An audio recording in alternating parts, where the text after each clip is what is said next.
नमस्कार दोस्तों, मेरा नाम है तरुण यादव और स्वागत करते हैं आप सभी का हमारे YouTube चैनल IQ मेंटर में। आज है तारीख 6 जून 2021 और आज का दिन है दोस्तों संडे। और संडे के दिन दोस्तों हम लोग वीकली करंट अफेयर्स को कवर करते हैं। और आज के सेशन में हम लोग जून के पहले सप्ताह यानी 1 जून से लेकर 6 जून तक के सभी इंपॉर्टेंट करंट अफेयर्स को आज की इस वीडियो में हमने कवर किया है। इस वीडियो में दोस्तों जितने भी इंपॉर्टेंट पॉइंट्स है, चाहे वो आपके राजनीति से हो, नियुक्ति से हो, निधन से हो, खेल से हो, योजनाओं से हो, पुरस्कार एवं सम्मान से हो, इन सभी का हमने एक संपूर्ण सार ले लिया है वीकली का। और साथ ही साथ इस सेशन में आप लोगों को करंट अफेयर में स्टैटिक जीके भी देखने को मिलेगा और जो प्रीवियस ईयर में पूछे गए क्वेश्चन है वो भी आपको देखने को मिलेगा। इसलिए सेशन बहुत ही ज्यादा इंपॉर्टेंट होने वाला है, पूरा देखना है शुरू से लेकर अंत तक। साथ ही साथ सेशन को लाइक करते हुए चलिएगा, शेयर करना तो बिल्कुल ना भूलें। और अगर आप चैनल पर हमारे पहली बार आ रहे हैं तो सब्सक्राइब करके बेल आइकन को भी जरूर प्रेस कीजिएगा। तो चलिए शुरुआत करते हैं हमारे पहले क्वेश्चन से। हमारा आज का पहला क्वेश्चन कहता है विश्व पर्यावरण दिवस कब मनाया गया है? तो विश्व पर्यावरण दिवस दोस्तों 5 जून को मनाया गया है। कब? 5 जून को मनाया गया है। प्रतिवर्ष यह दिन पर्यावरण संरक्षण और लोगों को प्रकृति के महत्व के बारे में जागरूक करने के लिए मनाया जाता है, ठीक है ना। और अगर आपसे एग्जाम में यह पूछ लिया जाए कि विश्व वर्ष 2021 के विश्व पर्यावरण दिवस की थीम क्या है, तो दोस्तों वर्ष 2021 के विश्व पर्यावरण दिवस की थीम है रीइमेजिन, रिक्रिएट और रिस्टोर। और अगर आप लोगों से एग्जाम में यह पूछ ले कि पहली बार विश्व पर्यावरण दिवस कब मनाया गया था, तो पहली बार विश्व पर्यावरण दिवस दोस्तों 1974 में मनाया गया था। और जब 1974 में मनाया गया था पहली बार, तो उस समय इसकी थीम क्या थी? तो उस समय थीम थी ओनली वन अर्थ, ठीक है ना। ओनली वन अर्थ के नारे के साथ पहला विश्व पर्यावरण दिवस मनाया गया था, ठीक है। अब चलिए बढ़ते हैं हमारे नेक्स्ट क्वेश्चन तरफ। नेक्स्ट क्वेश्चन हमारा कहता है IAF के नए वाइस चीफ कौन बने हैं? तो दोस्तों इंडियन एयरफोर्स यानी IAF के नए वाइस चीफ एयर मार्शल विवेक राम चौधरी बने हैं। जी हां दोस्तों, भारतीय वायुसेना में टॉप लेवल पर कई बदलाव देखने को मिल सकते हैं, क्योंकि अभी हाल ही में एयर मार्शल विवेक राम चौधरी को वायुसेना मुख्यालय में नया उप वायुसेना प्रमुख नियुक्त किया गया है। अगर बात करें इंडियन एयरफोर्स की, भारतीय वायुसेना की, तो भारतीय वायुसेना का मुख्यालय कहां है? तो आपका नई दिल्ली में है। और अगर पूछा जाए एग्जाम में कि इंडियन एयरफोर्स या भारतीय वायुसेना की स्थापना कब होती है, तो 8 अक्टूबर 1932 को हुआ करती है। और वर्तमान में एयर चीफ मार्शल कौन है? तो राकेश कुमार सिंह भदौरिया है। कौन है? राकेश कुमार सिंह भदौरिया है, ठीक है। अब हमारा नेक्स्ट क्वेश्चन कहता है कि एनजीटी ने किस देश की विश्वामित्री नदी परियोजना को मंजूरी दे दी है? तो दोस्तों एनजीटी ने गुजरात राज्य की विश्वामित्री नदी परियोजना को मंजूरी दे दी है। जी हां दोस्तों, एनजीटी यानी नेशनल ग्रीन ट्रिब्यूनल की प्रधान पीठ ने हाल ही में वडोदरा नगर निगम, गुजरात और अन्य अधिकारियों को विश्वामित्री नदी कार्य योजना को लागू करने के निर्देश दिए हैं, जिसमें सीमांकन, वृक्षारोपण और नदी की अखंडता को बनाए रखने की तैयारी शामिल है। अगर बात करें दोस्तों एनजीटी की यानी नेशनल ग्रीन ट्रिब्यूनल की बात करें, तो एनजीटी के अध्यक्ष कौन है? तो आदर्श कुमार गोयल है। और इसका मुख्यालय अगर पूछा जाए एग्जाम में, तो इसका मुख्यालय कहां है? नई दिल्ली में है दोस्तों। देन हमारा आज का नेक्स्ट क्वेश्चन है, देखिए आप क्वेश्चन का लेवल देख रहे हैं, सारे के सारे इंपॉर्टेंट क्वेश्चन ही हमने इसमें कवर किए हैं। मतलब हर वो क्वेश्चन जो एग्जामिनर सोचेगा बनाने के लिए। और एग्जामिनेशन में 90% करंट के क्वेश्चन आप लोगों को हमारे ही सेशन से देखने को मिलेगा। इस सेशन को लाइक जरूर करते हुए चलना दोस्तों, बहुत प्लीज, बहुत मेहनत लगती है, इसलिए लाइक जरूर कीजिएगा, शेयर करना बिल्कुल ना भूले। तो हमारा नेक्स्ट क्वेश्चन कह रहा है इंटरनेशनल बुकर प्राइज 2021 किसने जीता है? तो international Booker prize 2021 David Diop ने जीता है। किसने? डेविड डियोप ने जीता है। जी हां दोस्तों, डेविड डियोप अंग्रेजी में अनुवादित उनके पहले उपन्यास at night all blood is black, कौन सा है उपन्यास का नाम? At night all blood is black के साथ अनुवादित फिक्शन के लिए अंतरराष्ट्रीय बुकर पुरस्कार जीतने वाले पहले फ्रांसीसी उपन्यासकार बन गए हैं। दोस्तों अंतरराष्ट्रीय बुकर पुरस्कार को हम लोग पहले मैन बुकर अंतरराष्ट्रीय पुरस्कार के नाम से जाना करते थे। और अगर एग्जाम में पूछा जाए कि पहली बार अंतरराष्ट्रीय बुकर पुरस्कार या फिर पहली बार मैन बुकर अंतरराष्ट्रीय पुरस्कार कब प्रदान किया गया था, तो पहली बार 2005 में प्रदान किया गया था, ठीक है ना। देन हमारा नेक्स्ट क्वेश्चन कहता है कि टीका एक्सप्रेस वाहन यानी वैक्सीनेशन ऑन व्हील योजना किस राज्य ने शुरू की है? तो दोस्तों बिहार राज्य ने वैक्सीनेशन ऑन व्हील्स योजना की शुरुआत की है। जी हां दोस्तों, बिहार के मुख्यमंत्री नीतीश कुमार ने अपने प्रदेश बिहार के हर मोहल्ले में टीका लगवाने की सुविधा देने के लिए आज टीका एक्सप्रेस वाहन यानी वैक्सीनेशन ऑन व्हील्स को रवाना किया है। उन्होंने कहा कि 121 टीका एक्सप्रेस राज्य के कई शहरी इलाकों में जाएगी।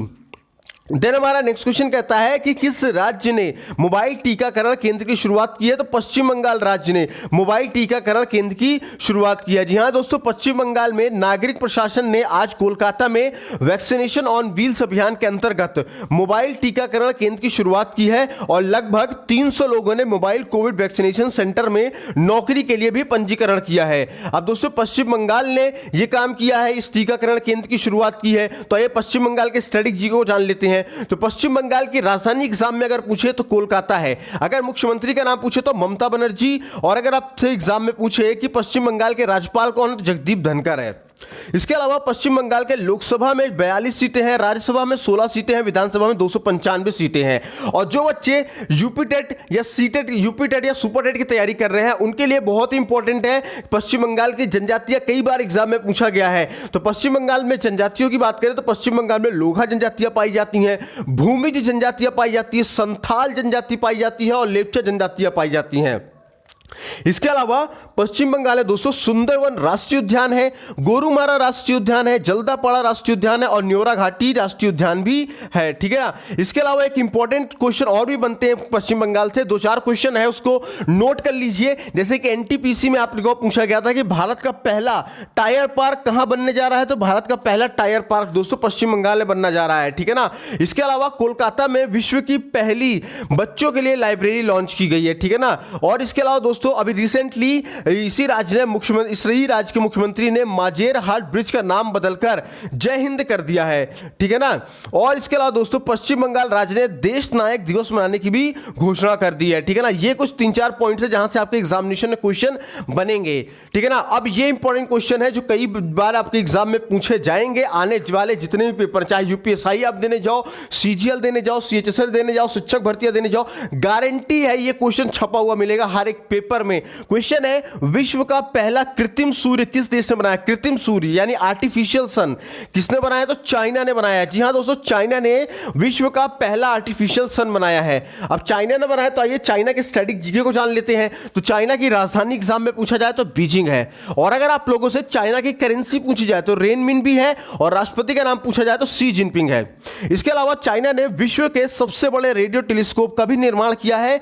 और दोस्तों चाइना ने हिंद महासागर में पानी के अंदर ड्रोन का एक बहुत ही बड़ा बेड़ा तैयार किया है। ठीक है ना।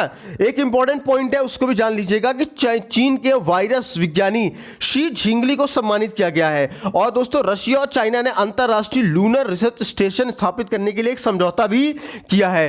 ठीक है ना। और एक इंपॉर्टेंट पॉइंट जहां से आपके क्वेश्चन बनेंगे एग्जाम में, उसको स्टार बना लीजिएगा कि बोआओ फोरम फॉर एशिया, क्या बोआओ फोरम फॉर एशिया वार्षिक सम्मेलन 2021 का आयोजन भी चाइना में किया गया है। ठीक है।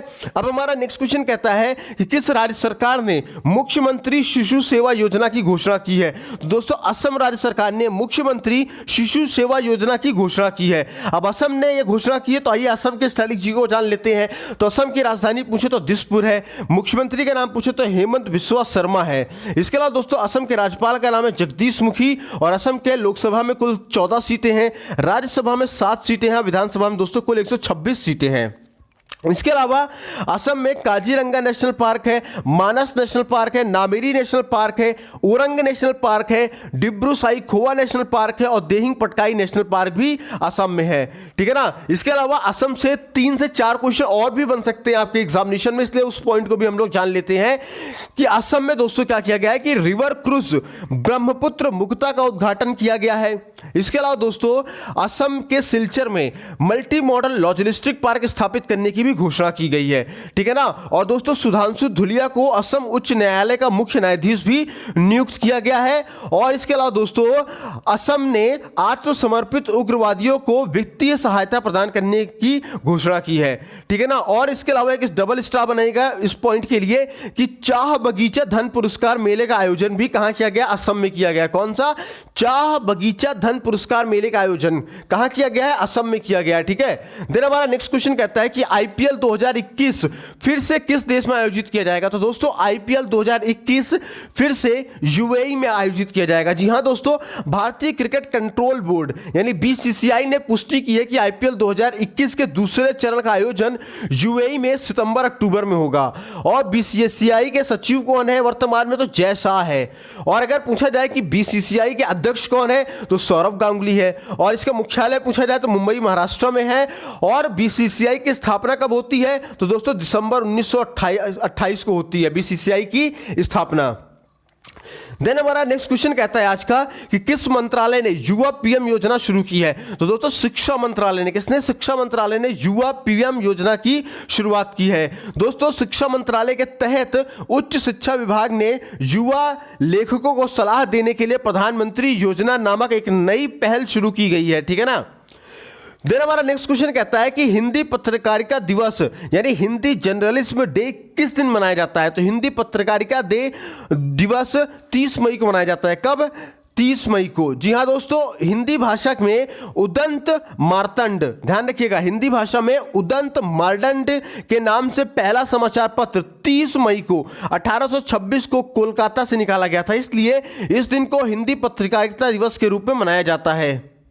चलिए बढ़ते हमारे नेक्स्ट क्वेश्चन तरफ। हमारा नेक्स्ट क्वेश्चन कहता है कि विश्व तंबाकू निषेध दिवस, क्या विश्व तंबाकू निषेध दिवस यानी वर्ल्ड नो टोबैको डे किस दिन मनाया जाता है तो वर्ल्ड नो टोबैको डे 31 मई को मनाया जाता है। इस साल विश्व तंबाकू निषेध दिवस की जो थीम थी यानी वर्ष 2021 की विश्व तंबाकू निषेध दिवस की जो थीम है वो है तंबाकू छोड़ने के लिए प्रतिबद्ध। क्या है? तंबाकू छोड़ने के लिए प्रतिबद्ध रखी गई है। देन हमारा नेक्स्ट क्वेश्चन कहता है कि किस मंत्रालय ने युवा लेखकों को प्रशिक्षित करने के लिए युवा प्रधानमंत्री योजना की शुरुआत की है तो दोस्तों शिक्षा मंत्रालय ने युवा लेखकों को प्रशिक्षित करने के लिए युवा प्रधानमंत्री योजना की शुरुआत भी की है। इस मंत्रालय के अनुसार ये युवा और नवोदित लेखकों का मतलब है दोस्तों वो लेखक जिनकी आयु 30 वर्ष से कम है, इनको प्रशिक्षित करने के लिए एक लेखक परामर्श कार्यक्रम ये है, इसे पढ़ने लिखने और पुस्तक संस्कृति को बढ़ावा दिया जा सके। देन हमारा नेक्स्ट क्वेश्चन कहता है कि किस देश ने 2 बच्चों वाली नीति को खत्म करके 3 संतानों की अनुमति दे दी है तो दोस्तों चाइना ने। किसने? चाइना ने 2 बच्चों वाली नीति को खत्म करके 3 संतानों की अनुमति दे दी है। चीनी सरकार ने अपने नागरिकों के लिए बच्चों के जन्म को लगाए गए प्रतिबंधों को ढील दे दी है। ठीक है ना। पहले चाइना ने क्या किया था कि अपने यहाँ 2 चाइल्ड पॉलिसी उसने लागू की थी। क्या? 2 चाइल्ड पॉलिसी उसने लागू की थी। उसके बाद 1 चाइल्ड पॉलिसी लागू की थी, फिर उसने 2 चाइल्ड पॉलिसी लागू की और अब 2 चाइल्ड पॉलिसी को हटा करके फिर से उसने क्या कर दिया है 3 चाइल्ड पॉलिसी को लागू कर दिया। इसने कितने? चाइना ने 3 चाइल्ड पॉलिसी को लागू कर दिया है। अब चाइना ने ये लागू किया है तो चाइना के स्ट्रैटेजी को जान लेते हैं। तो चाइना की राजधानी क्या है? बीजिंग है। करेंसी क्या है? रेनमिनबी है और राष्ट्रपति का नाम शी जिनपिंग है। इसके अलावा 2 से 3 पॉइंट और भी बनते हैं चाइना से, जहां से क्वेश्चन आपके बनेंगे। पहला पॉइंट तो आपका ये बनेगा कि चाइना के पहले मंगल मिशन का नाम क्या है तो लियोनविन 1 है। ठीक है ना। और चंद्रमा पर झंडा फहराने वाला दूसरा देश चाइना बना है। और दोस्तों चाइना ने विश्व के सबसे बड़े रेडियो टेलीस्कोप का भी निर्माण किया है। ठीक है ना। इसके अलावा दोस्तों बोआओ फोरम फॉर एशिया वार्षिक सम्मेलन 2021 का आयोजन कहां हुआ है तो चाइना में हुआ है। देन हमारा नेक्स्ट क्वेश्चन कहता है कि किस देश में कोरोना वायरस के बाद बर्ड फ्लू H1N1 का पहला मामला सामने आया है तो दोस्तों चाइना देश में कोरोना वायरस के बाद बर्ड फ्लू H1N1 का पहला मामला सामने आया है। जी हां दोस्तों, चाइना में इंसान के अंदर बर्ड फ्लू का पहला मामला सामने आया है और चाइना में बर्ड फ्लू का H1N1 स्ट्रेन से संक्रमित पहले शख्स का मामला सामने आया है। और ये मामला दोस्तों चाइना देश के पूर्वी जियांगसू प्रांत में पता चला है। कहां पे? जियांगसू प्रांत में पता चला है। देन हमारा नेक्स्ट क्वेश्चन कहता है कि तंबाकू नियंत्रण में प्रयासों के लिए WHO ने किसको सम्मानित किया है तो तंबाकू नियंत्रण में प्रयासों के लिए WHO ने दोस्तों डॉक्टर हर्षवर्धन सिंह को सम्मानित किया है। ठीक है ना। विश्व स्वास्थ्य संगठन यानी WHO ने केंद्रीय स्वास्थ्य मंत्री डॉक्टर हर्षवर्धन को तंबाकू नियंत्रण के क्षेत्र में उनकी उपलब्धियों के लिए WHO महानिदेशक विशेष मान्यता पुरस्कार से सम्मानित किया है। अब बात करें किसकी? WHO की अगर हम बात करें तो WHO की स्थापना कब हुई है तो 7 अप्रैल 1948 को हुई है। अगर पूछा जाए WHO का मुख्यालय कहां है तो जिनेवा स्विट्जरलैंड में है। इसके अलावा WHO के चीफ कौन है वर्तमान में तो टेड्रोस अदानोस है। कौन है? टेड्रोस अदानोस है। ठीक है। इसके अलावा हमारा नेक्स्ट क्वेश्चन कहता है कि किस देश के पूर्व प्रधानमंत्री पॉल स्लूटर का निधन हो गया है। तो दोस्तों डेनमार्क देश के पूर्व प्रधानमंत्री पॉल स्लूटर का निधन हो गया है। जी हाँ दोस्तों, स्लूटर ने वर्ष 1982 से 1993 तक डेनमार्क देश के प्रधानमंत्री के रूप में कार्यभार किया था। ठीक है ना। अब बात करें डेनमार्क की स्टडी जीके की, तो डेनमार्क की अगर राजधानी एग्जाम में पूछी जाए तो डेनमार्क की राजधानी क्या है, तो कोपेनहेगन है। क्या है, कोपेनहेगन है। और डेनमार्क की करेंसी पूछी जाए तो डेनिश क्रोन है। और वर्तमान में डेनमार्क के प्रधानमंत्री कौन है, तो आंद्रेस फाग रासमुसेन है। क्या है, आंद्रेस फाग रासमुसेन है। ठीक है ना। चलिए बढ़ते हमारे नेक्स्ट क्वेश्चन तरफ। नेक्स्ट क्वेश्चन हमारा कह रहा है कि विश्व दुग्ध दिवस कब मनाया गया है, तो विश्व दुग्ध दिवस 1 जून को मनाया गया है। जी हां दोस्तों, 2001 में विश्व दुग्ध दिवस की स्थापना संयुक्त राष्ट्र के खाद्य और कृषि संगठन द्वारा वैश्विक भोजन के रूप में दूध के महत्व को पहचानने और डेयरी क्षेत्र को सम्मानित करने के लिए किया गया था। ठीक है। अब हमारा नेक्स्ट क्वेश्चन कहता है कि राष्ट्रीय मानवाधिकार आयोग एनएचआरसी के नए अध्यक्ष कौन होंगे, तो राष्ट्रीय मानवाधिकार आयोग के नए अध्यक्ष न्यायमूर्ति एके मिश्रा होंगे। ठीक है। अगर बात करें एनएचआरसी की यानी कि राष्ट्रीय मानवाधिकार आयोग की बात करें तो इसका गठन कब किया गया था, तो 12 अक्टूबर 1993 को किया गया था। और दोस्तों अगर पूछा जाए कि एनएचआरसी का क्षेत्राधिकार क्या है, तो भारत सरकार है। और इसका मुख्यालय कहां है, तो इसका मुख्यालय आपका दोस्तों नई दिल्ली में है। ठीक है।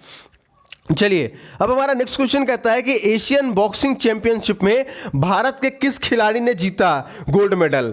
ठीक है ना। एशियन बॉक्सिंग चैंपियनशिप में भारत के किस खिलाड़ी ने गोल्ड मेडल जीता है, तो संजीत कुमार ने गोल्ड मेडल जीता है। जी हाँ दोस्तों, भारत के मुक्केबाज संजीत कुमार ने एएसबीसी एशियाई मुक्केबाजी चैंपियनशिप में 91 किलोग्राम भार वर्ग में स्वर्ण पदक जीता है। ठीक है। देन हमारा नेक्स्ट क्वेश्चन कहता है कि इंडियन ब्रॉडकास्टिंग फाउंडेशन आईबीएफ के अध्यक्ष कौन बने हैं, तो इंडियन ब्रॉडकास्टिंग फाउंडेशन के अध्यक्ष जस्टिस विक्रमजीत सेन बने हैं। जी हाँ दोस्तों, इंडियन ब्रॉडकास्टिंग फाउंडेशन ने सुप्रीम कोर्ट के पूर्व जज जस्टिस विक्रमजीत सेन को अपने नवगठित स्वनियामक निकाय digital media content regulatory council के अध्यक्ष के रूप में नियुक्त करने की घोषणा की है। अब हमारा नेक्स्ट क्वेश्चन कहता है कि विश्व साइकिल दिवस कब मनाया गया है, तो विश्व साइकिल दिवस 3 जून को मनाया गया है। जी हां दोस्तों, सतत विकास को बढ़ावा देने के लिए साधन के रूप में साइकिल के उपयोग को आगे बढ़ाने के लिए संयुक्त राष्ट्र द्वारा हर साल 3 जून को विश्व साइकिल दिवस यानी वर्ल्ड बाइसिकल दिवस मनाया जाता है। ठीक है। अब हमारा नेक्स्ट क्वेश्चन कहता है, आइए देखते हैं, इसाक हर्जोग किस देश के नए राष्ट्रपति बने हैं, तो इसाक हर्जोग दोस्तों इजराइल देश के नए राष्ट्रपति बने हैं। अगर बात करें इजराइल के स्टडी जीके की, तो इजराइल की राजधानी यरूशलेम है। करेंसी पूछी जाए तो इजरायली शेकेल है। और वर्तमान में इजराइल के प्रधानमंत्री कौन है, तो बेंजामिन नेतन्याहू है। कौन है, बेंजामिन नेतन्याहू है। ठीक है। अब हमारा नेक्स्ट क्वेश्चन कहता है कि किस देश के डॉक्टर पैट्रिक अमोथ डब्ल्यूएचओ कार्यकारी बोर्ड के अध्यक्ष बने हैं, तो दोस्तों केन्या देश के डॉक्टर पैट्रिक अमोथ डब्ल्यूएचओ कार्यकारी बोर्ड के अध्यक्ष बने हैं। जी हां दोस्तों, केन्या के स्वास्थ्य मंत्रालय के कार्यवाहक महानिदेशक डॉक्टर पैट्रिक अमोथ को 1 वर्ष की अवधि के लिए विश्व स्वास्थ्य संगठन के कार्यकारी बोर्ड का अध्यक्ष नियुक्त किया गया है। अगर बात करें केन्या के स्ट्रेटेजी की, तो केन्या की राजधानी है नैरोबी। करेंसी पूछी जाए केन्या की, तो केन्याई शिलिंग है। इसके अलावा दोस्तों केन्या के राष्ट्रपति कौन है, तो उहुरु केन्याटा है। क्या है, उहुरु केन्याटा।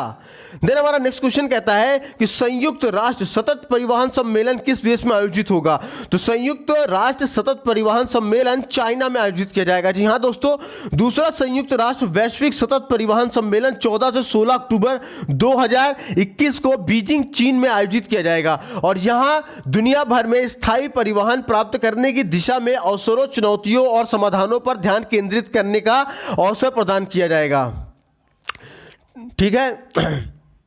अब हमारा नेक्स्ट क्वेश्चन कहता है कि किस देश के पूर्व प्रधानमंत्री अनिरुद्ध जगन्नाथ का 91 साल की उम्र में निधन हो गया है, तो दोस्तों मॉरिशस देश के प्रधानमंत्री अनिरुद्ध जगन्नाथ का 91 वर्ष की आयु में 3 जून 2021 को निधन हो गया है। अनिरुद्ध जगन्नाथ दोस्तों मॉरिशस के प्रधानमंत्री और राष्ट्रपति दोनों ही पद पर रहकर कार्य कर चुके हैं। देन हमारा नेक्स्ट क्वेश्चन कहता है कि असम साहित्य सभा के किस पूर्व अध्यक्ष और प्रख्यात साहित्यकार का 89 89 वर्ष की आयु में निधन हो गया है। तो दोस्तों लक्ष्मी नंदन बोरा, जी हाँ दोस्तों, असम साहित्य सभा के लक्ष्मी नंदन बोरा क्या प्रख्यात, जो कि एक प्रख्यात साहित्यकार है, इनका 89 वर्ष की आयु में निधन हो गया है। उन्होंने 60 से अधिक किताबें लिखी हैं, जिनमें अधिकांश उपन्यास और लघु कहानियां के संकलन है। उनका पहला उपन्यास गंगा सिलोनीर पाखी है, ठीक है ना, और गंगा सिलोनीर पाखी का 11 भाषाओं में अनुवाद हुआ है तथा 1976 में इस पर एक फिल्म भी बनी है। चलिए हमारा नेक्स्ट क्वेश्चन कहता है नरेंद्र सिंह तोमर ने किस देश में Indus best mega food park का उद्घाटन किया है। तो दोस्तों नरेंद्र सिंह तोमर ने छत्तीसगढ़ राज्य में Indus best mega food park का उद्घाटन किया है। जी हां दोस्तों, केंद्रीय खाद्य प्रसंस्करण उद्योग मंत्री नरेंद्र सिंह तोमर ने छत्तीसगढ़ के मुख्यमंत्री भूपेश बघेल और केंद्रीय खाद्य प्रसंस्करण उद्योग राज्य मंत्री रामेश्वर तेली की उपस्थिति में Indus best mega food park का वर्चुअली उद्घाटन किया है। अब हमारा नेक्स्ट क्वेश्चन कहता है कि किस भारतीय को फोर्ब्स की सर्वाधिक कमाई करने वाले 100 खिलाड़ियों में शामिल किया गया है। तो दोस्तों विराट कोहली को फोर्ब्स की सर्वाधिक कमाई करने वाले 100 खिलाड़ियों में शामिल किया गया है। जी हां दोस्तों, विराट कोहली, भारतीय कप्तान विराट कोहली लगातार 5वें साल फोर्ब्स की सर्वाधिक कमाई करने वाले शीर्ष 100 खिलाड़ियों में शामिल एकमात्र भारतीय क्रिकेटर हैं। इसके अलावा अमेरिकी अंतरिक्ष एजेंसी नासा ने घोषणा की कि वह किस ग्रह के लिए वर्ष 2028 से 2030 के बीच 2 अभियान भेजेगा। तो दोस्तों अमेरिकी अंतरिक्ष एजेंसी नासा ने घोषणा की है कि वह शुक्र ग्रह के लिए 2028 से 2030 के बीच में 2 अभियान को भेजेगा। शुक्र ग्रह अमेरिकी अंतरिक्ष एजेंसी नासा ने घोषणा की है, ठीक है ना। तो आइए अब नासा के स्ट्रेटेजी को जान लेते हैं। तो नासा का फुल फॉर्म है national aeronautics and space administration, जिसकी स्थापना दोस्तों 1 अक्टूबर 1958 को होती है। और पूछा जाता है एग्जाम में कि नासा का मुख्यालय कहाँ है, तो वॉशिंगटन डीसी अमेरिका में है। और वर्तमान में इसके प्रशासक कौन है, तो बिल नेल्सन है, ठीक है। और अगर बात करें अमेरिका के स्ट्रेटेजी की, तो अमेरिका की राजधानी है वॉशिंगटन डीसी, करेंसी है अमेरिकन डॉलर, और वर्तमान में अमेरिका के राष्ट्रपति कौन है, तो जो बाइडेन है। इसके अलावा दोस्तों विश्व का सबसे बड़ा प्लास्टिक कचरे का निर्माता अमेरिका बना है। और अभी रिसेंटली अमेरिकन स्पेस फोर्स ने अपने जवानों का नाम बदल के द गार्जियंस कर दिया है।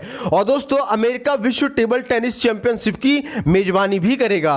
देन हमारा नेक्स्ट क्वेश्चन कहता है कि नीति आयोग के एसडीजी भारत सूचकांक 2020-21 में निम्न में से किस राज्य ने अपनी शीर्ष स्थान बरकरार रखी है। तो दोस्तों नीति आयोग के एसडीजी भारत सूचकांक 2020-21 में से केरला राज्य ने अपने शीर्ष स्थान को बरकरार रखा है, ठीक है ना। और सबसे बुरा प्रदर्शन अगर पूछा जाए किसका है, सबसे बुरा प्रदर्शन बिहार का है, ठीक है। देन हमारा नेक्स्ट क्वेश्चन कहता है कि किस देश ने एक वैश्विक पहल mission innovation clean tech exchange launch किया है। तो दोस्तों भारत देश ने एक वैश्विक पहल mission innovation clean tech exchange को लॉन्च किया है। जी हां दोस्तों, भारत ने स्वच्छ ऊर्जा नवाचार को बढ़ावा देने के लिए सदस्य देशों में इक्यूबेटरों का एक नेटवर्क बनाने के उद्देश्य से एक वैश्विक पहल mission innovation clean tech exchange को लॉन्च किया है। तो दोस्तों ये थे आज के हमारे कुछ इंपॉर्टेंट क्वेश्चन, इस हफ्ते के जुलाई के कुछ इंपॉर्टेंट क्वेश्चन पहले हफ्ते के। उम्मीद करता हूं क्वेश्चन का लेवल आप लोगों ने बेहतरीन तरीके से देखा होगा, समझा होगा, मजा आया होगा पढ़ करके।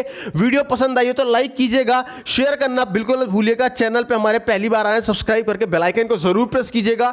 वीडियो कैसी लगी कमेंट सेक्शन में हमें लिख करके जरूर बताएं।